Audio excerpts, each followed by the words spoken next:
আত্মত্যাগের বিনিময়ে দায়িত্বপ্রাপ্ত অন্তর্বর্তীকালীন সরকারের কাছে জনগণের প্রত্যাশা ছিল বিচার ও সংস্কার।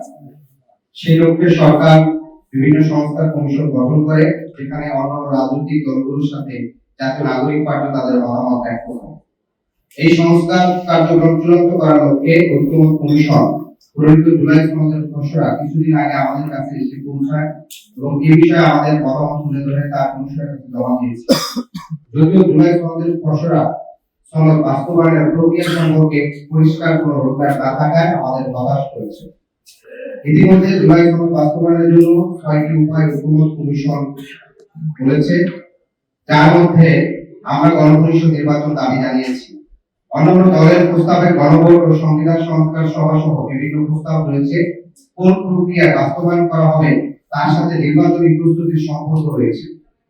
এই আলোচনা চলাকালীন মাননীয় প্রধান উপদেষ্টা একপাক্ষিকভাবে নির্বাচনের সময় ঘোষণা আমাদের হতবাক করলেও বৃহত্তর স্বার্থে আমরা তা মেনে নিয়েছিলাম।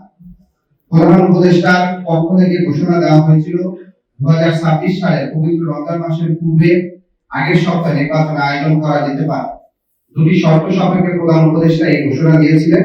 তিনি বলেছিলেন পর্যাপ্ত বিচার এবং সংস্কারের অগ্রগতি। আমরা আশা করেছিলাম এই নির্বাচনী রোডম্যাপ প্রকাশের পূর্বে সরকার সংস্কার বিষয়ক পর্যাপ্ত অগ্রগতি রোডম্যাপ প্রকাশ করবে, কিন্তু আমরা হতাশার সাথে লক্ষ্য করছি অজানা কারণে ঐক্যমত কমিশনের পরবর্তী দফার বৈঠক পেছানো হয়েছে এবং এখনো জুলাই সনদের আইনি ভিত্তি দেওয়ার বিষয় নির্ধারণ করা হয়নি।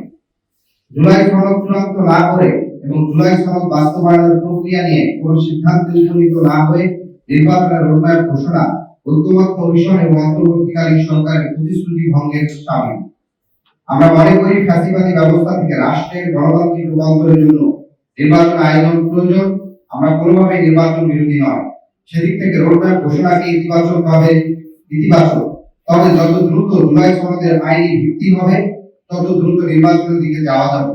সনদ বাস্তবায়নের প্রক্রিয়া চূড়ান্ত না করে নির্বাচনের প্রস্তুতি গ্রহণ ভবিষ্যতে সংকট তৈরি করতে পারে, যার দায় সরকারকে নিতে হবে। আমাদের লিখিত বক্তব্য এটুকুই ছিল। তবে পাশাপাশি আমরা বলতে চাই, আপনারা দেখেছেন যে গত 8ই আগস্ট জাতীয় ঐক্যমত কমিশনের সহসভাপতি আলী রিয়াজ তিনি বলেছিলেন জুলাই সনদ বাস্তবায়নের রূপরেখা নিয়ে রাজনৈতিক দলগুলোর কাছ থেকে মতামত দিবেন। সেক্ষেত্রে বিভিন্ন দল মতামত দিয়েছিল। আমরা বলেছিলাম জুলাই সনদের আইনি ভিত্তির জন্য গণপরিষদের মাধ্যমে নতুন সংবিধান প্রণয়ন করতে হবে। একই সাথে অন্যান্য রাজনৈতিক দলগুলো জুলাই সনদের আইনি ভিত্তির জন্য গণভোটের কথা এবং কেন্দ্রীয় সংবিধান সভা নির্বাচনের কথা বলেছিল।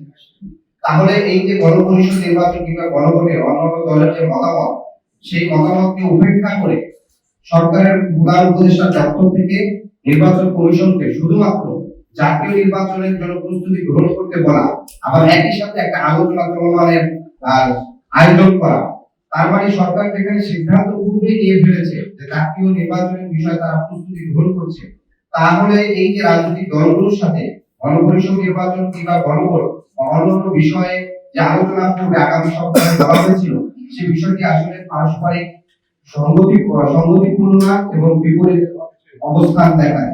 ফলশ্রুতিতে আমরা মনে করি ঐক্যমত কমিশন জুলাই সনদ বাস্তবায়নের বিষয় আমাদের জাতীয় নাগরিক পার্টি থেকে আমরা বলেছিলাম আইনি ভিত্তি হিসাবে গণভোট এবং জুলাই সনদের পূর্ণাঙ্গ সাংবিধানিক ভিত্তির জন্য গণপরিষদ নির্বাচনের আয়োজন করে এটি একটি নতুন সংবিধানের দিকে বাংলাদেশের সমাধানের জন্য এগিয়ে যেতে হবে।